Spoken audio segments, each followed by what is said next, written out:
nos estaría acompañando sería la estudiante de maestría Francesca Rivas Cuestas, estudia en la Universidad de Portales, Chile también, a su vez. Ella también es estudiante de la UTEC y es egresada de la carrera de bioingeniería y próximamente estudiante de máster, ¿no? O sea, ya está ingresando en el Cancer Biology en Escocia. Entonces, también realizó pasantías de investigación en el Instituto de Curie, Francia, y KAUST, Arabia Saudita, y actualmente es parte de un proyecto en conjunto con el UDP de Chile para el diseño de péptidos anticancerígenos. Entonces, estaríamos dando la bienvenida a Francesca dentro de 3 minutos y empezaríamos la ponencia. Gracias.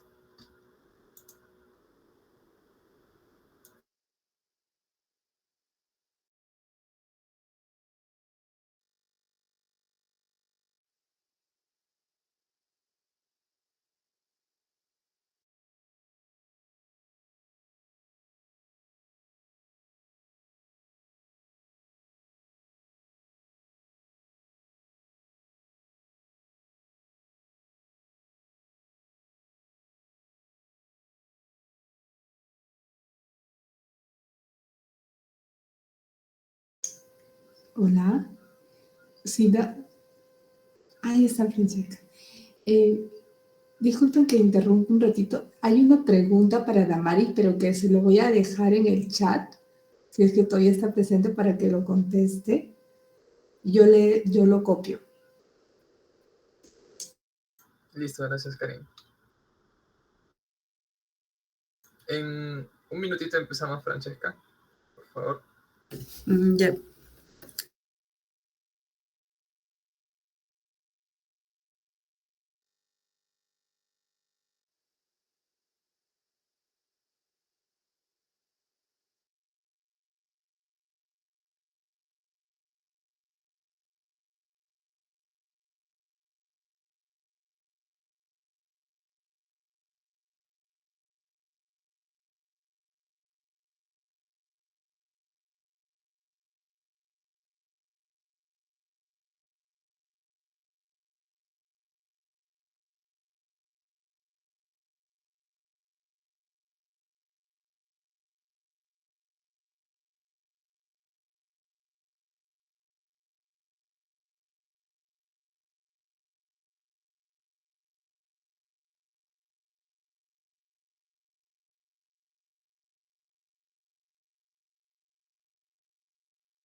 Listo, Francesca, estamos atentos a tu ponencia.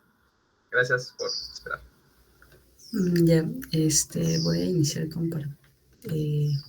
presentando.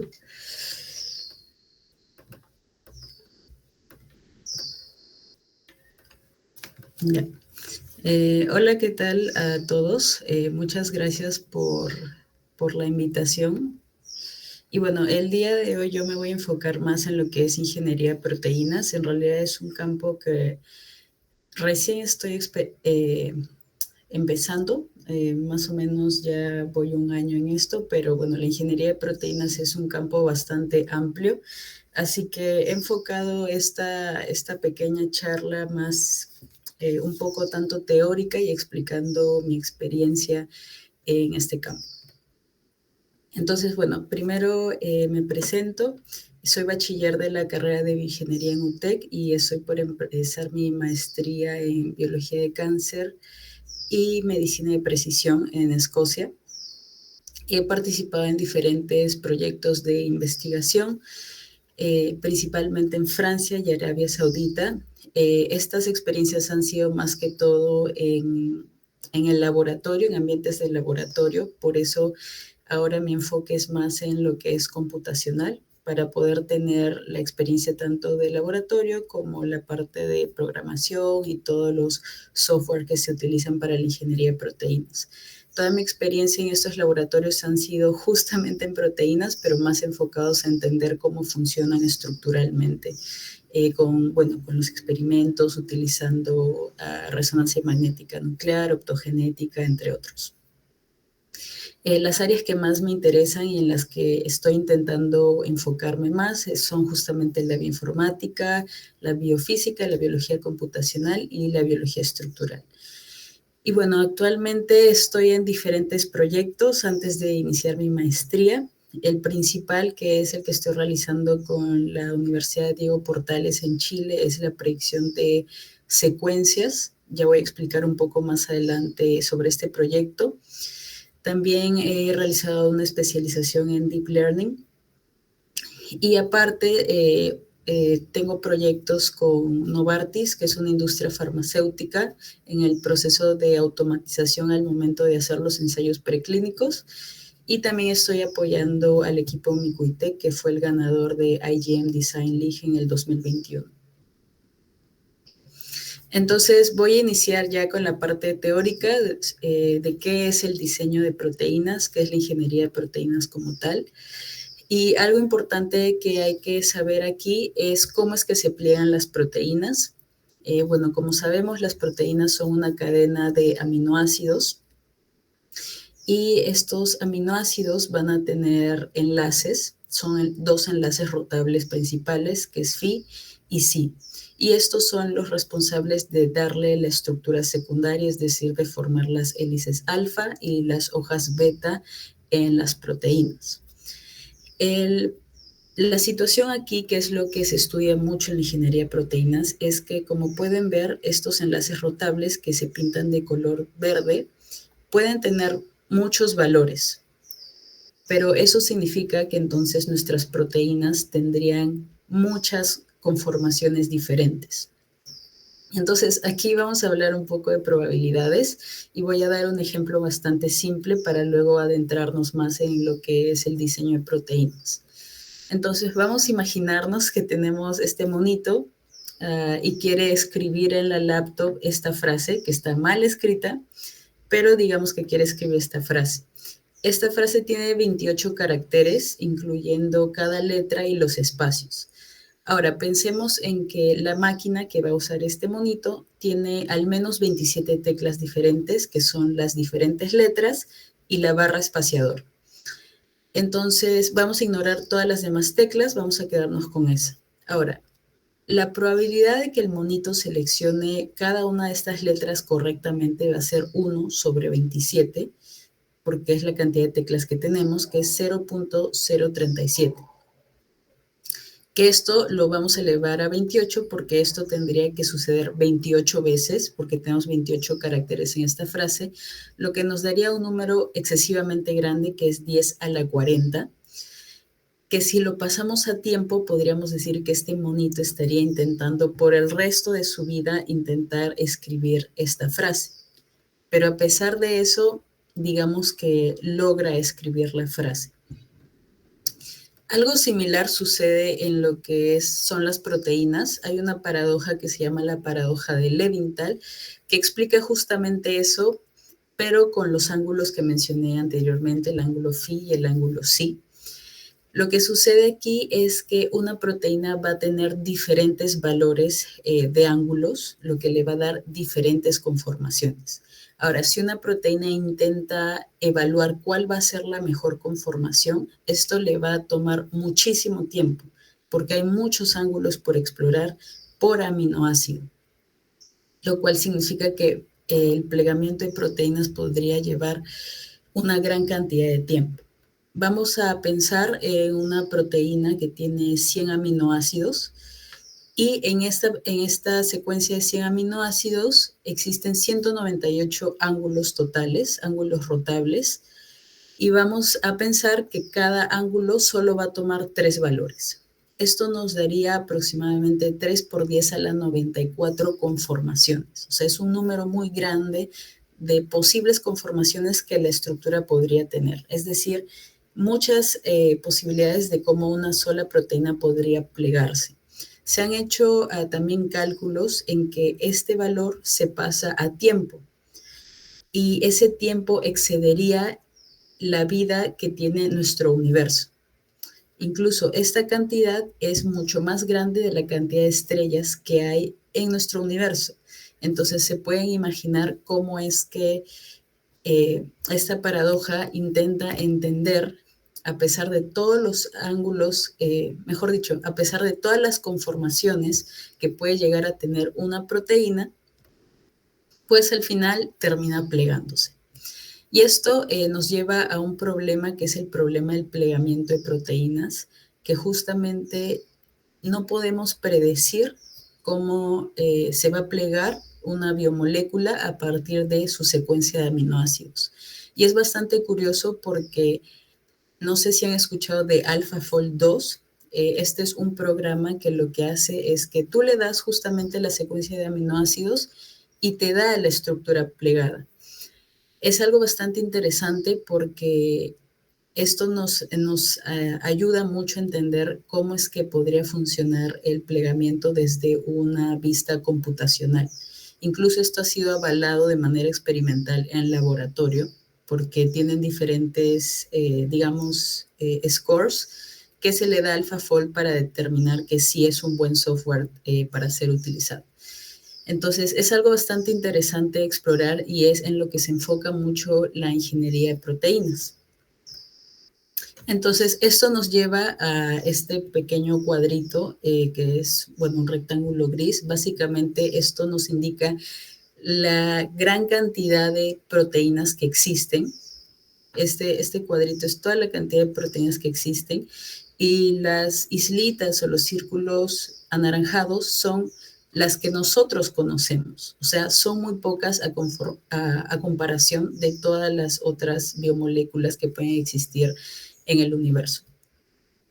Ahora, dentro de estas islitas que conocemos, una pequeña parte está generada por lo que es la ingeniería de proteínas y todo lo demás que no conocemos es parte de lo que se conoce como el diseño de novo, es decir, un diseño desde cero, totalmente nuevo y diferente. Pero hasta este punto, ¿qué es realmente la ingeniería de proteínas? Básicamente lo que hace esta rama de las ciencias es tener una secuencia de proteínas y una secuencia de aminoácidos y cambiar alguna de las partes de esta secuencia para darle cierta mejora. Por ejemplo, si hablamos de una enzima, podemos tener la secuencia de aminoácidos de esa enzima y cambiarle la última parte, que es el C-terminal, y de repente eso puede hacer que la reacción que produzca esa enzima sea mucho más rápida que la enzima natural. Entonces, básicamente lo que busca la ingeniería de proteínas es mejorar las que ya existen y crear nuevas proteínas para diferentes aplicaciones. Entre las metodologías que se emplean en la ingeniería de proteínas tenemos 4 principales. Está el diseño racional, la evolución dirigida, el diseño semirracional y el diseño de novo. En cuanto al diseño racional, más que todo lo que hace es emplear la información que ya existe de la proteína que queremos mejorar para producir algún cambio positivo en esta. ¿A qué me refiero con eso? Por ejemplo, podemos usar técnicas de alineamiento, MSA. También podemos utilizar simulaciones moleculares como docking o dinámica molecular. Y luego está el diseño estructural.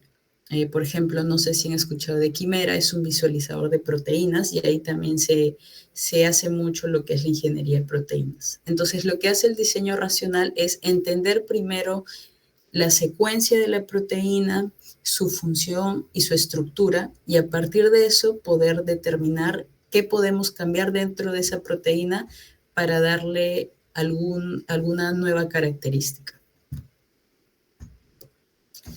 Luego tenemos lo que es la evolución dirigida. En esta metodología lo que hace es justamente simular la evolución y para eso existen 2 técnicas diferentes, la mutagénesis aleatoria y el DNA shuffling, que es más que todo la mezcla.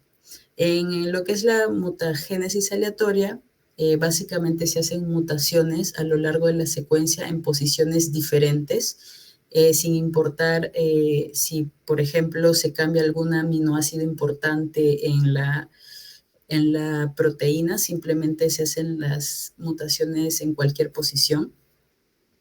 Y esto es de manera experimental, esto no es tanto computacional como sí lo es el diseño racional.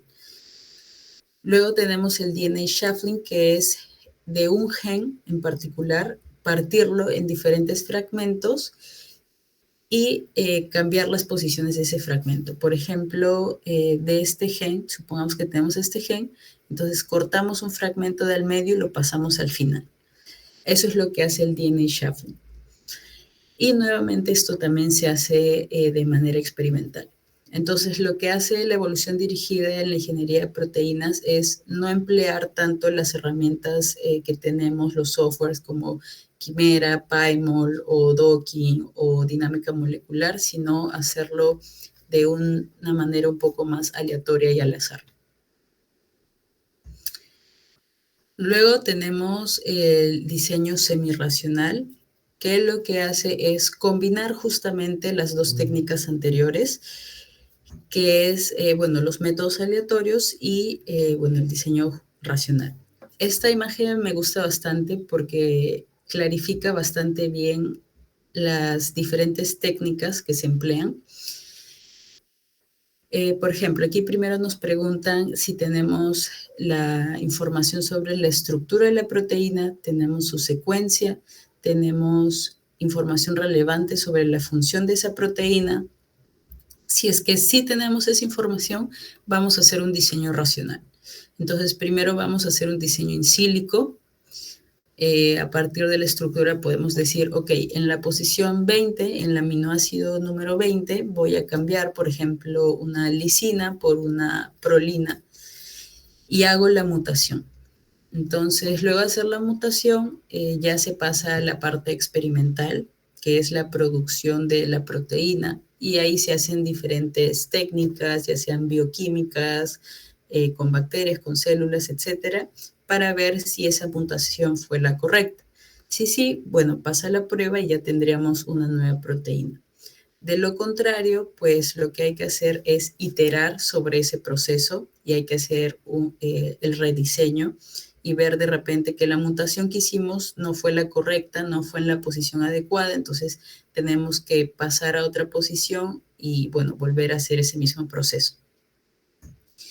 Pero si no tenemos la información de la proteína, entonces vamos a enfocarnos a lo que es la evolución dirigida, que como ya mencioné es mutaciones aleatorias y combinar fragmentos de un gen.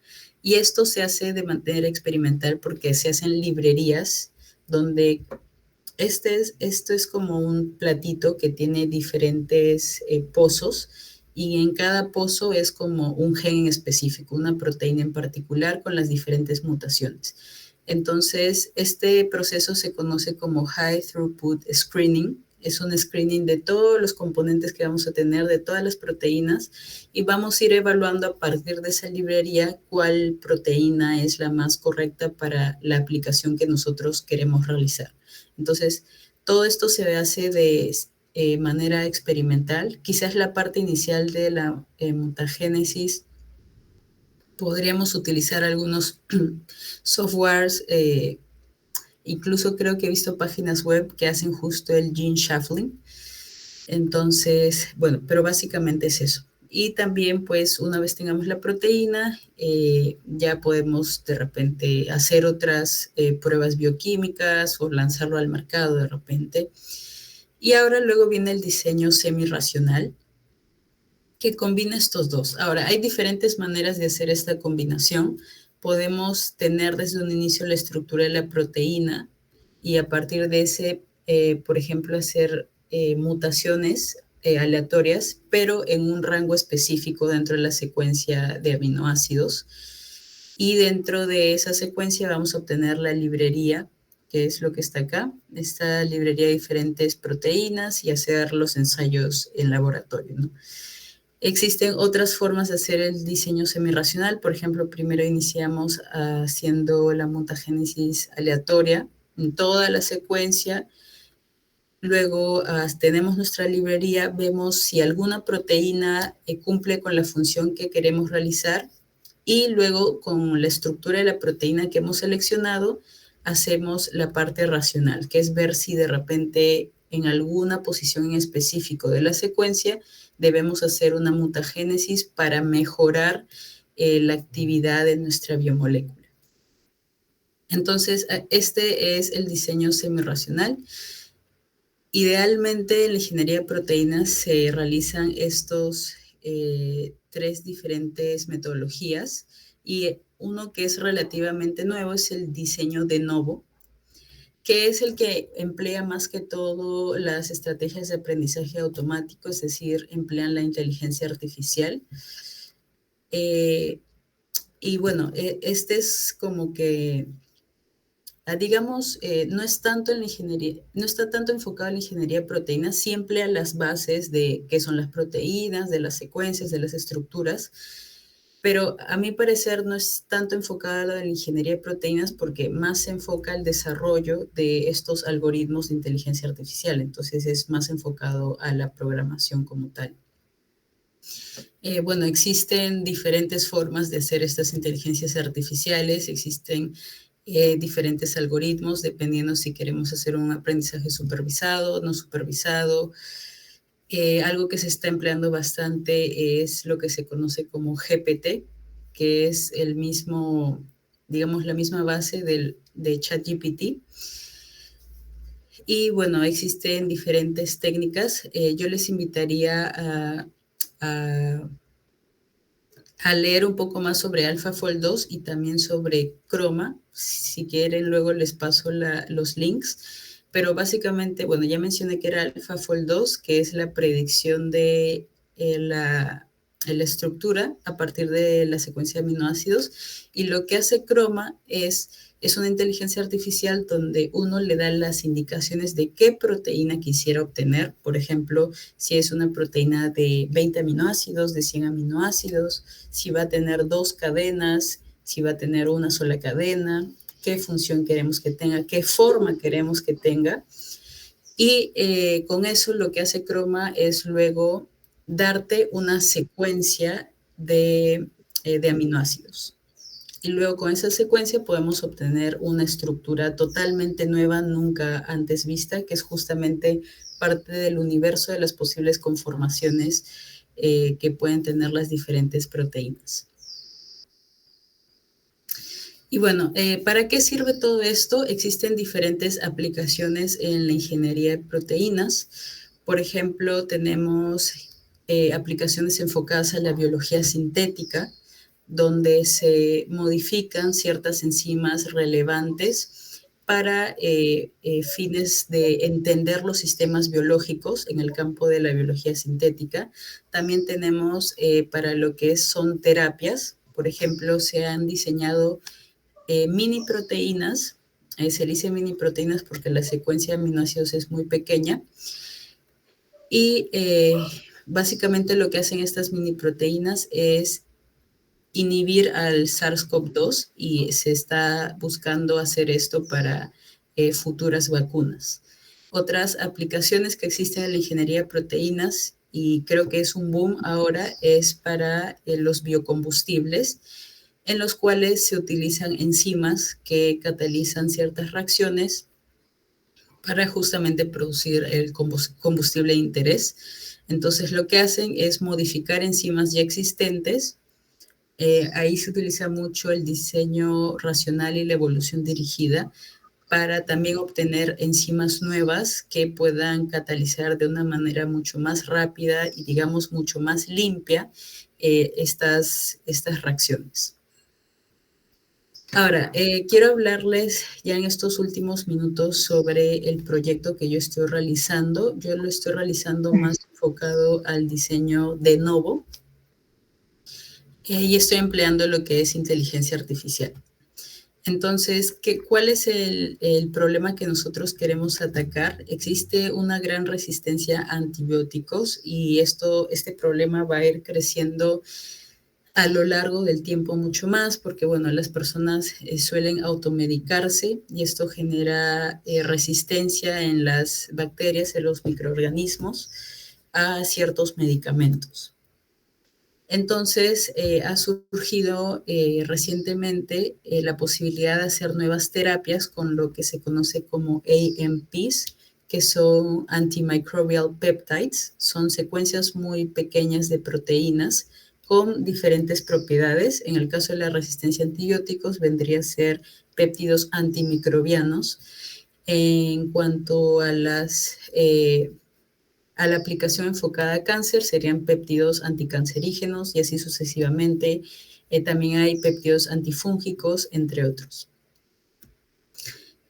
Y a su vez esto podría servir para evitar los altos costos en la experimentación del laboratorio, porque pues utilizando herramientas computacionales podemos iniciar una base muy importante en la investigación, en este caso en particular en el diseño de nuevas secuencias, que a partir de diferentes software, la idea es que nosotros también podamos definir si tiene una buena bioactividad, si la estructura del péptido se une correctamente al microorganismo, por ejemplo, y eso también evitaría hacer muchos experimentos en laboratorio que son bastante costosos. Nosotros hemos hecho, como ya había mencionado, esto con inteligencia artificial. La metodología antigua que realizamos, que fue inicialmente con un asesor que conocí en Francia, fue esta metodología donde empleamos características numéricas y características estructurales de los péptidos que encontramos en una base de datos. Y lo que nosotros hicimos fue obtener estos datos para entrenar nuestros algoritmos de inteligencia artificial. Y lo hicimos empleando dos modelos diferentes de inteligencia artificial y al final utilizamos un algoritmo genético. No voy a entrar mucho en detalles de estos algoritmos, pero más que todo quiero que entiendan que son clasificadores, clasifican las secuencias peptídicas si son estables o no son estables. Y luego también hicimos un algoritmo que lo que hace es predecir partes dentro de la secuencia que pueden ser consideradas estables o no. Y al final lo que hicimos fue combinar las partes estables de las secuencias para crear una nueva secuencia. Esa fue la metodología antigua que empleamos. Luego lo que yo hice fue, conocí al profesor que me está asesorando ahora, que es el profesor de la Universidad Diego Portales en Chile, y lo que estamos empleando ahora son técnicas un tanto más avanzadas, digamos, que son las redes neuronales y los autoencoders. Entonces estamos empleando las redes neuronales para tener una base de datos mucho más grande para hacer predicciones de nuestras secuencias, y el autoencoder sería empleado para obtener estas nuevas secuencias. Lo que queremos hacer más adelante, y bueno, más que todo es, primero ahorita tenemos que mejorar el modelo de inteligencia artificial, porque recién estamos a mitad del camino, pero también estamos buscando financiamiento para poder tener acceso no solo a diferentes software que nos ayuden a hacer el análisis de las interacciones, como el docking, el QSAR y la dinámica molecular, sino también hacer la parte experimental, porque a mi parecer, no solo nos podemos quedar dentro de la parte bioinformática, sí es bastante importante y relevante, pero bueno, al menos cuando se desea hacer publicaciones en este ámbito, muchas revistas nos piden la parte experimental. Entonces, es importante para nosotros poder conseguir esos fondos. Y bueno, más que todo, con esto estamos mezclando la parte computacional y experimental, que creo que es muy importante para un investigador poder tener estas dos diferentes experiencias. Creo que suma bastante a nuestro CV, y bueno, lo que también queramos hacer a futuro, ya tendríamos una vista más multidisciplinaria. Y bueno, eso sería todo por mi parte. Nuevamente, muchas gracias por la invitación, y si tienen alguna duda, pues creo que nos quedan algunos minutos para responderlas. Sí, muchas gracias a ti, Francesca, por tu ponencia. Hemos entendido más sobre lo que es la ingeniería de proteínas y el uso de la inteligencia artificial en esta, ¿no? Que son herramientas poderosísimas. Y bueno, pasando a la ronda de preguntas, aquí tenemos una de las primeras preguntas, que es de Livisu Pajares Rojas, que dice, si la proteína es intrínsecamente desordenada, ¿el score de AlphaFold 2 es bueno? ¿O en esos casos sería mejor confirmar la estructura con un método experimental como cryo-EM? ¿O es mejor hacerlo con grafo? Bueno, sí he trabajado, por ejemplo, con regiones intrínsecamente desordenadas, pero yo lo he hecho más de manera experimental. No sabría decirte si AlphaFold 2 va a tener un buen score. Hasta el momento se supone que AlphaFold es el más indicado para hacer estas predicciones. Sería cuestión de que tú ingreses la secuencia de tu proteína en AlphaFold y ahí también te indican, ¿no?, qué es un buen score y qué no es un buen score dentro de AlphaFold. En el caso de manera experimental, me parece que es un poco complicado realizarlo para proteínas intrínsecamente desordenadas, porque sí he visto, por ejemplo, estructuras en el Protein Data Bank de este tipo que no tienen una muy buena resolución porque justamente estas partes son muy móviles, entonces al momento de obtener la estructura puede afectar en la resolución de, bueno, de la misma estructura justamente, ¿no? Entonces, bueno, en mi caso lo que yo hice con las proteínas intrínsecamente desordenadas, no utilicé la estructura como tal, yo hice más experimentos bioquímicos y, por ejemplo, utilicé GFP, que es una proteína fluorescente que nos ayuda a guiar el proceso de experimentación y saber dónde está nuestra proteína. Eso es lo que yo hice más que todo. Yo te aconsejaría que, bueno, si estás interesado en esta área, pues que lo intentes lo de AlphaFold 2 y veas si el score que te da AlphaFold 2 es correcto y también que busques en el Protein Data Bank si ya existe la estructura de esta proteína. Si hay una buena resolución que está en unidades de Armstrong, mientras más bajo es esa unidad, mejor es la estructura. Si encuentras una, por ejemplo, con una resolución de 1 Armstrong o hasta máximo, diría, 3 Angstroms, pues puedes emplear esa estructura sin ningún problema para la aplicación que desees realizar. En el caso de Chroma, no es parecido al AlphaFold 2 donde tú le das la secuencia. Lo que haces es tú decirle qué función quieres que tenga tu proteína y él te da una proteína. Bueno, el software te da una proteína. Se los voy a compartir. Voy a buscarlo. Lo que hace más que todo es generar nuevas proteínas en realidad. No funciona como AlphaFold.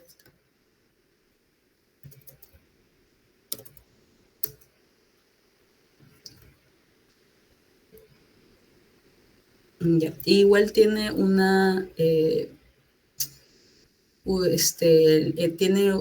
archivo en formato Google Colab también por si desean correrlo. Yo ya lo he usado una vez y me pareció bastante interesante las diferentes funciones que le puedes dar a una proteína.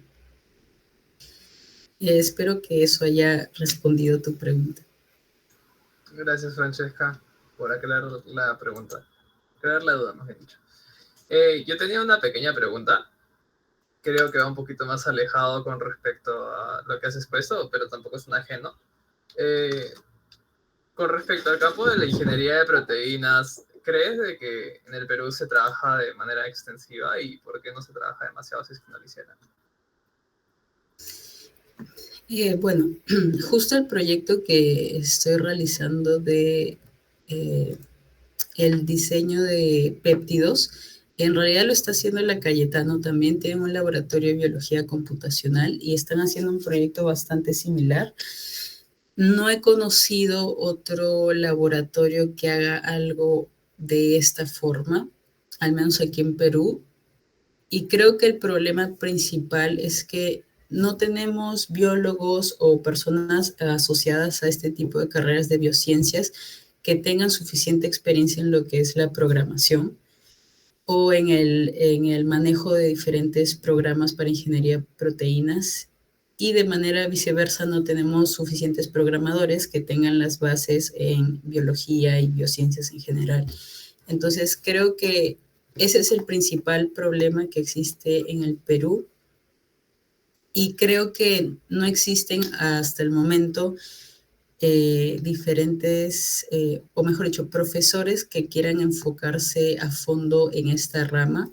Y como mencioné, bueno, laboratorios de bioinformática o biología computacional, aquí en Perú no he visto muchos a comparación de, por ejemplo, si buscamos un laboratorio de bioquímica, ¿no?